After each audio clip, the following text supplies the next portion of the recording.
पारिवारिक कलह एवं अत्यधिक ऋण भारु व्यक्ति मृत्यु अभियोग पुरी जिला काकटपुर थाना अंतर्गत पाटपुर गाँव रंजित नायक गतकाली विलंबित राति सन्देहजनक मृत्यु होती।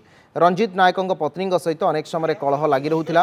रंजित जड़े घरोई बस चालक होता बेले ऋण भारु मानसिक चिंतार रहुले। आज सकाळे मृत्यु होता पत्नी अभियोग करते। घटनास्थल को जाई तदंत आरंभ करिछि काकटपुर पुलिस। छानबीन पुलिस को अनेक तथ्य मिलता जनापड़ी। मृत रंजित नायक पत्नी पुओ और झीओं घटना संपर्क में तथ्य संग्रह करिछि पुलिस। रंजित नायक मृत्यु किभली हैला से नहीं विभिन्न दिग को नहीं तदंत जारी रखिछि काकटपुर पुलिस। तदंत पर स्पष्ट हेबो एहा हत्या ना आत्महत्या।